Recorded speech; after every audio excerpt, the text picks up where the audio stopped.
পাপী পাপাচারীদেরকে বিনাশ করার প্রার্থনা এবং পাপীদেরকে নাশ করার নির্দেশ বিদ্বানদের দেওয়া হয়েছে পবিত্র বেদের মধ্যে। যজুর্বেদ অধ্যায় 1 মন্ত্র সংখ্যা 8। এই মন্ত্রের মধ্যেই শত্রুদের কিভাবে বিনাশ করা উচিত, কেন করা উচিত সেটা বর্ণনা করা হয়েছে। তো প্রতিদিনের মতো আজকে আমরা চলে আসলাম বেদ পাঠ নিয়ে, যজুর্বেদ পাঠ। আমরা অধ্যায় 1 মন্ত্র সংখ্যা 8-এ চলে এসেছি। ইতিমধ্যে আমরা 7টি পর্ব তৈরি করেছি। মন্ত্রগুলো প্রতিটা আলাদা আলাদা টপিক নিয়ে, সেটা অবশ্যই আপনারা দেখতে পারেন আমাদের প্লে লিস্ট থেকে। তো সর্বপ্রথমে বেদ পাঠ শুরুর আগে আমরা বেদ মাতাকে প্রণাম জানাই। বেদ মাতাকে প্রণাম জানিয়ে আমরা একটি মন্ত্র পাঠ করি, অথর্ববেদের একটি মন্ত্র। ওম স্ত্বাময়া বরদা বেদ মাতা প্রচোদয়ান্তাম পাবমানি দ্বিজনাম আয়ুঃ প্রাণাম প্রজাম পশুম কীর্তিম দ্রবিণাম ব্রহ্মবর্ষম মাহ্যম দজ্জা প্রজত ব্রহ্মলোকাম। তো আমরা এখন বেদ মাতাকে প্রণাম জানিয়ে আমাদের পবিত্র বেদ পাঠ শুরু করতেছি। এখানে দেখুন পদার্থ।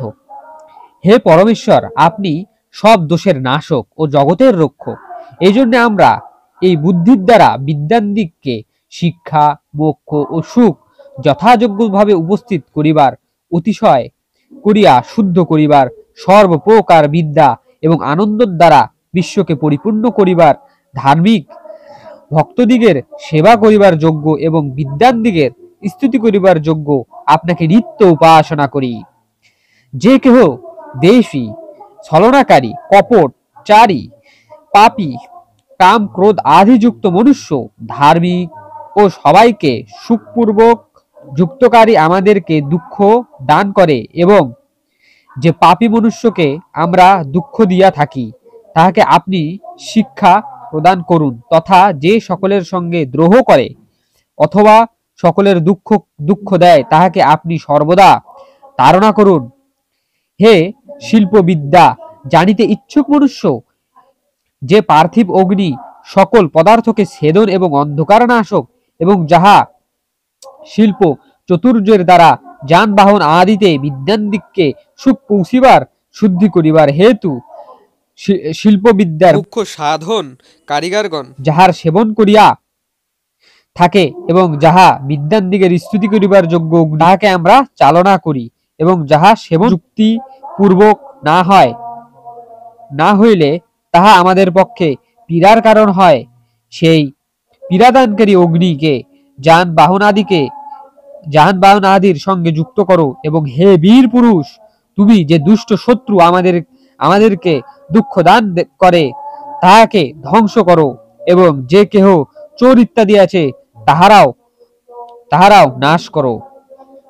এখানে চোর ইত্যাদি আদি দুষ্ট ব্যক্তিকে নাশ করার এবং অগ্নিকে আমরা কিভাবে ব্যবহার করব, শিল্প বিদ্যায় কিভাবে অগ্নিকে কাজে লাগাবো, সেটা এখানে সুন্দরভাবে বর্ণনা করা হয়েছে। আপনারা হয়তো জানেন অগ্নি ছাড়া কোনো শিল্প বিদ্যা সেভাবে হবে না।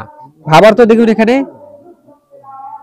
যে ঈশ্বর সর্বজগৎকে ধারণ করিয়া আছেন তিনি পাপী দুষ্ট জীবদিগের তাহার কৃত পাপ অনুযায়ী দণ্ড প্রদান করিয়া দুঃখযুক্ত এবং ধর্মাত্মক পুরুষ দিগের উত্তম কর্ম অনুসার ফল প্রদান করিয়া তাহাদেরকে রক্ষা করিয়া থাকেন।